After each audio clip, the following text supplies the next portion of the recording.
Isso, ó, mais uma vez, lá no Instagram, tá, gente? Vocês cliquem nesse, coloque, copie aqui, ou então escreva, vocês vão conseguir ter contato com a rede social da irmã Mary, tá? Vocês vão conseguir falar com ela, perguntar pra ela, vai ser muito bom. Prontinho, irmã Mary? À vontade, Foi? tá? Prontinho, perfeito. Então, existiram muitas mulheres, né, que caminharam com Yeshua, muitas mulheres significativas que a gente vê na Brit Hadashah. Hoje eu escolhi contar a história, né, dessa mulher que nós lemos lá em Lucas, capítulo 7, versículo do 36 ao 50, né? Então, Yeshua entra na casa de um fariseu, onde não recebe os gestos básicos de honra. Durante a refeição, uma mulher se aproxima em profundo quebrantamento, unge os pés de Yeshua com perfume, rega-os com suas lágrimas e os enxuga com os seus cabelos. Enquanto o anfitrião a julga em silêncio, Yeshua revela que o amor dela nasce do perdão que recebeu. Ele restaura sua dignidade, declara sua fé e a envia em Shalom, né? Então, nós vemos aqui, nesse contexto, né, que o texto, né, ele contrasta uma casa religiosamente correta, porém fria, com uma mulher que transforma o ambiente por meio de uma entrega de amor, de reverência, né, de quebrantamento. Ela transforma aquele ambiente frio num ambiente... ela quebra, né, aquela frieza, né, e num ambiente de adoração. Então, de que maneira a atitude dessa mulher nos ensina como a presença e o coração da mulher podem transformar o ambiente do lar, né? Essa é a nossa reflexão. O ambiente da nossa casa, ela revela o coração, né? Então, nesse texto de Lucas, no versículo 7, né, no versículo 36, um dos fariseus convidou Yeshua para comer com ele. Lembrando que nem todos os fariseus eram hipócritas, né? Existiam fariseus que realmente tinham o coração transformado, né? Porque algumas pessoas acham que todos os fariseus eram hipócritas, todos eles, assim, eram problemáticos, vamos falar assim, né? Então, a cena, ela acontece dentro de uma casa, né? Mas a gente tem algumas coisas importantes para observar, né? Existe uma mesa, mas não existe honra, né? Isso é sinalizado lá em Lucas 7:44, quando Yeshua fala: entrei em tua casa e não me deste água para os pés. Então, a gente vê que existia uma mesa, né? Eles estavam na mesa, né? E não estavam honrando Yeshua, né? Então, isso já é uma reflexão para as mulheres, né? Que durante a nossa refeição, durante a mesa posta em nossa casa, né? A gente tem que honrar Yeshua durante essa refeição. De que maneira, né? A gente pode pensar em várias coisas. Não usando o celular durante a refeição, procurando conversas assim que edificam, ou conversas que sejam tranquilas, né? Nada que possa criar desordem ou conflitos, coisas assim. Então, existem várias maneiras de honrar Yeshua. Outra coisa que a gente percebe nessa casa é que existe religião, mas não há acolhimento. Então, o fariseu, ele era religioso, mas ele não era uma pessoa acolhedora. No momento que essa mulher entrou, ele começou a julgá-la, né? Nós vamos ver isso. Então, existem regras, mas não há amor. Então, são reflexões que nós, mulheres, temos que, nesse momento, analisar, né? Na nossa casa, né? A nossa casa, ela revela o nosso coração. Então, será que está tendo religião, religiosidade e não acolhimento? Será que está tendo regras, mas não está tendo amor, né? Então,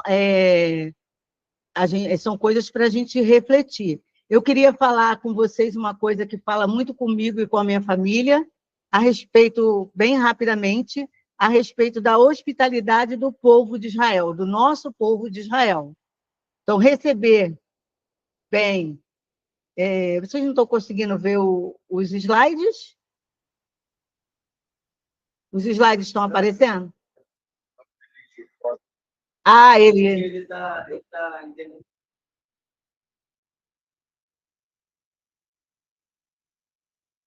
Ah, tá bom, tá ótimo. É porque o meu marido está aqui me cutucando, porque eu acho que ele também viu que não estava aparecendo. Eu achei que não estava aparecendo. Aí ele achou que não estava, mas... Agora eu estou vendo que o Ralf é feríssimo aí. Obrigada. Eu estava falando com a irmã Então, Nelly eu que queria falar sobre um pouco, rapidamente, sobre a hospitalidade do nosso povo de Israel.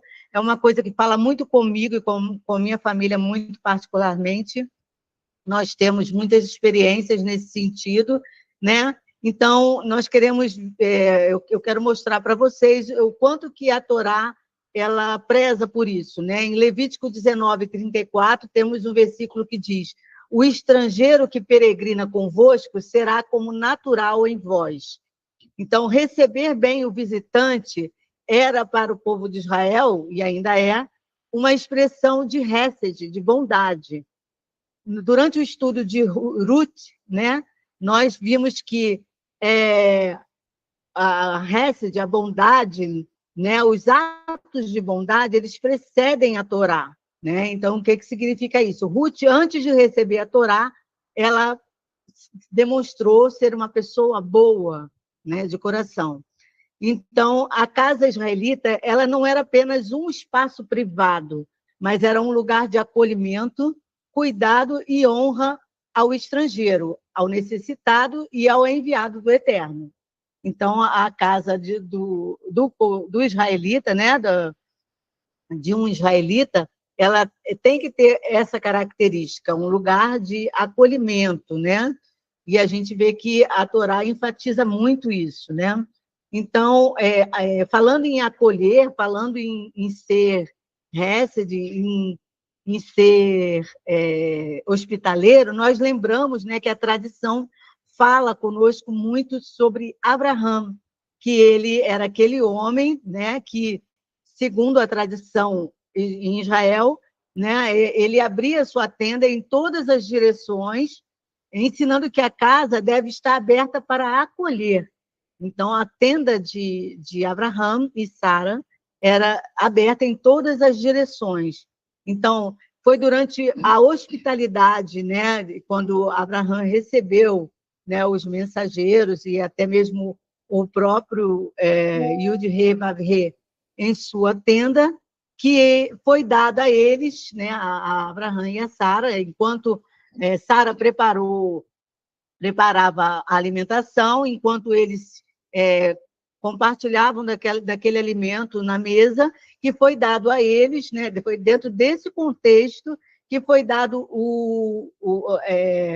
a promessa e a revelação, né, de Isaac, né, de que Sara conceberia e Isaac seria o filho da promessa. Então, lembrando que foi durante essa estadia, né, desses mensageiros, durante essa visita, né, esse acolhimento, essa maneira deles agirem, de acolherem o estrangeiro, já terem o coração já propício a isso, é que eles receberam essa promessa, né? Então, quero citar aqui para vocês o Pirkei Avot 1:5, né? Que fala que tua casa seja aberta amplamente. No pensamento judaico, a casa reflete os valores de quem governa, né? Então, aqui eu quero mostrar para vocês, a gente tem aqui um Pirkei Avot, agora ele deve botar aí na tela, ele é muito legalzinho, né? Assim, eu gosto muito dele porque ele tem figuras, né? Eu vou ler para você aqui no Pirkei Avot esse versículo, né? É um verso, né, que chama, né? 1:5. 1:5. Yosé ben Yohanan, de Jerusalém, disse: seja a tua casa espaçosamente aberta aos hóspedes. Trata os pobres como membros de tua família. Então, a gente vê que esse livro, né, ele é uma literatura que acompanha o nosso povo de Israel, é uma literatura muito importante, né? Ela é lida durante o ano também, juntamente com a Torá, com o livro de Salmos. Então, é uma coisa que a gente vê que já é uma característica do nosso povo, tá? Então, a segunda coisa que a gente precisa entender com esse texto, que a gente pode observar, a mulher, ela transforma o ambiente com presença.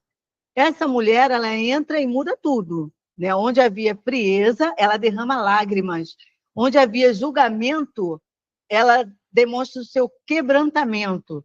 E onde havia silêncio espiritual, ela simplesmente adora.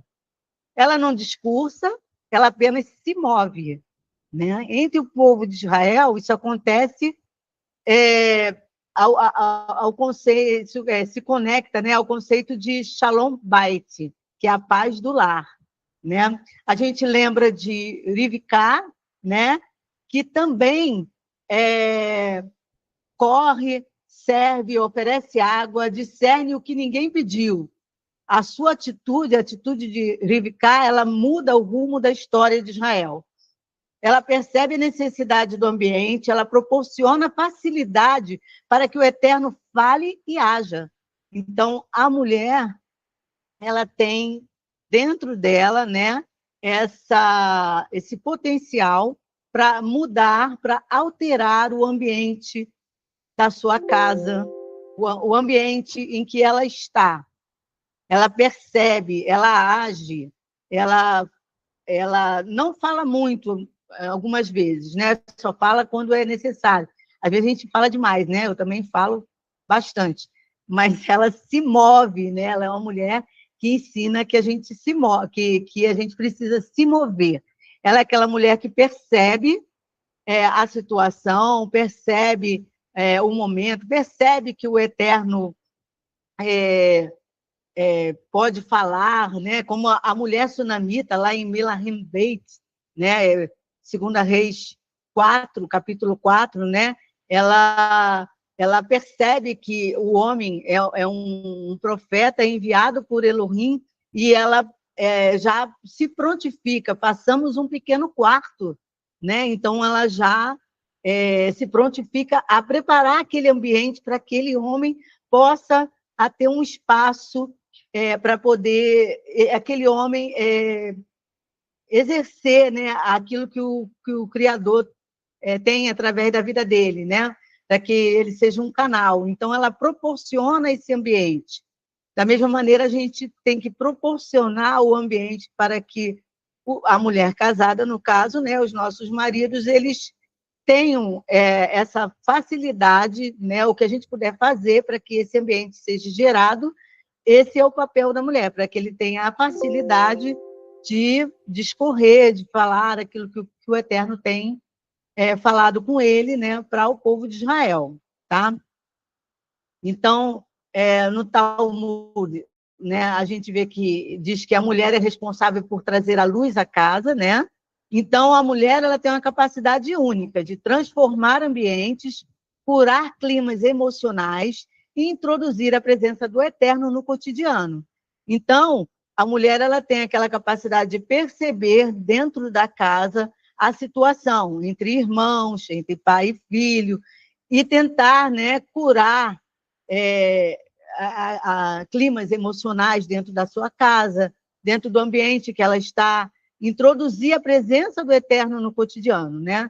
Isso me lembra também muito, né, quando a tradição em Israel fala que Abraham, desculpe, ele trazia o céu para a terra e Sará trazia o céu para dentro da sua casa. Então, essa palavra ela fala muito comigo, né? Porque nós precisamos pegar o céu que os homens trazem para a terra e trazer para dentro da nossa casa, né?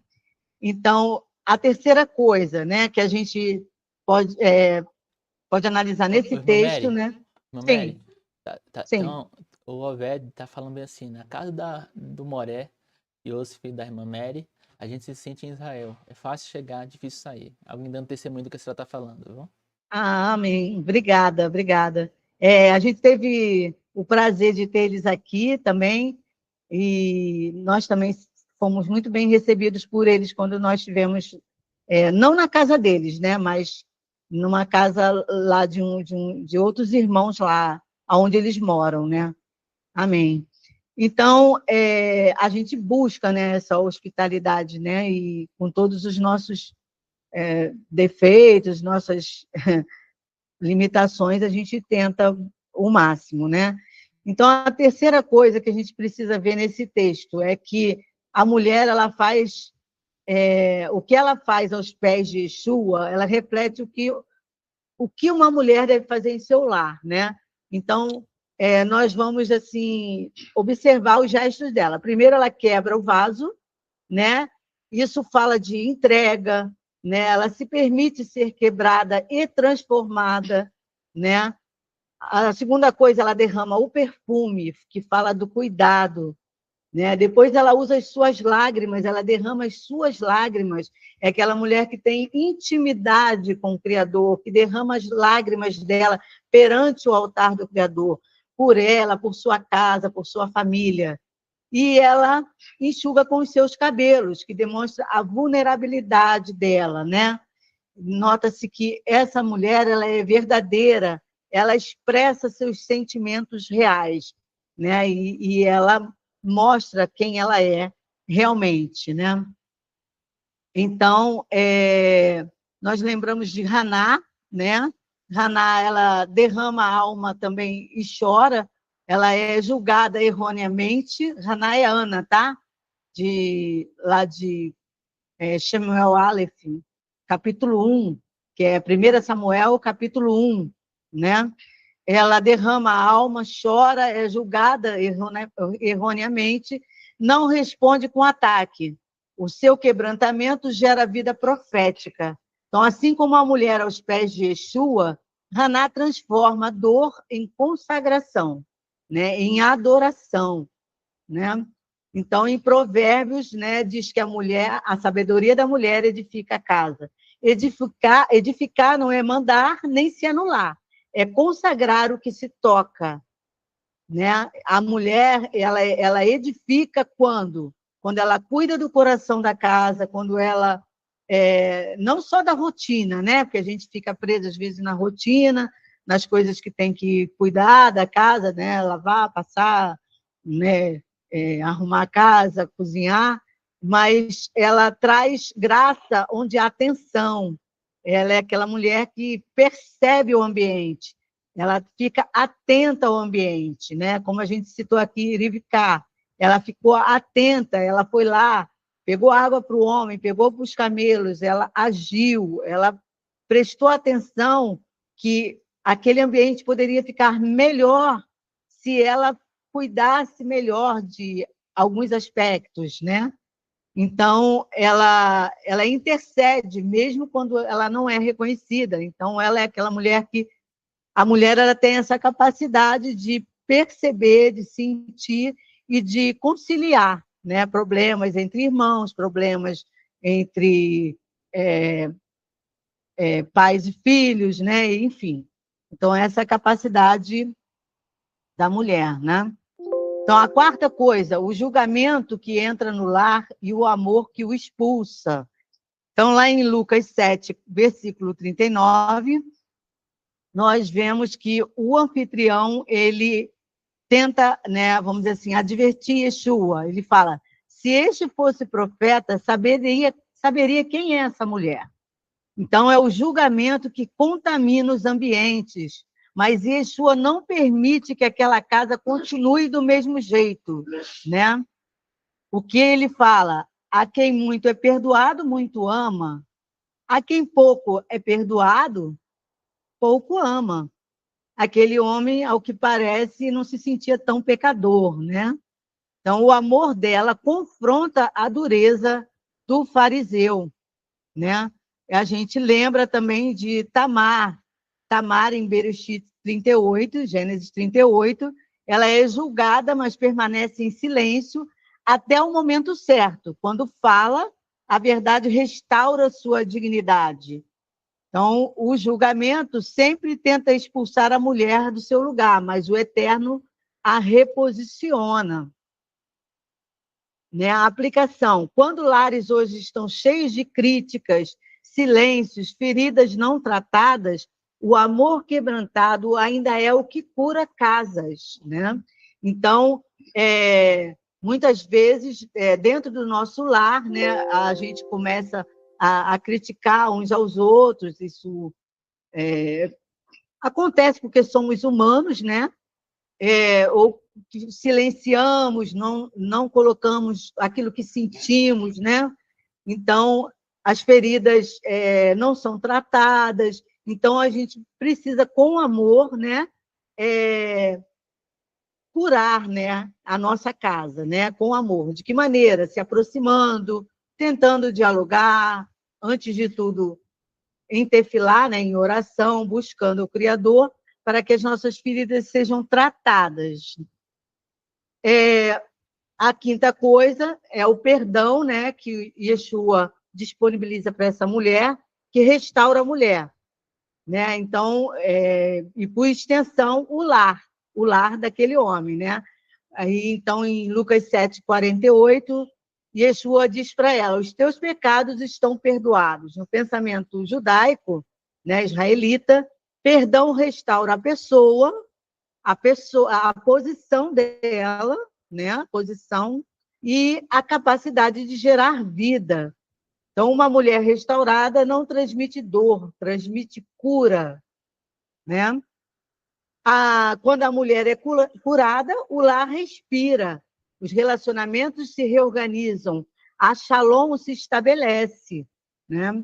Então, porque ela consegue administrar bem a sua casa, né? Conclusão: essa mulher nos ensina que a casa pode estar cheia de pessoas, cheia de pessoas e vazia da presença do Eterno. Mas uma mulher rendida pode mudar tudo. Ela não mudou a casa com palavras, mudou com entrega. Então, que a nossa casa esteja cheia de pessoas e cheia da presença do Eterno. Né? Que nós, mulheres, estejamos assim rendidas, e porque temos em nós o potencial de mudar todas as coisas, né? Não mudar só com palavras, mas com atitude, com entrega, com dedicação, com amor, né? Então, para finalizar, eu separei essa frase que diz: quando uma mulher se rende aos pés de Yeshua, o lar deixa de ser apenas um espaço e se torna um lugar de shalom. Amém?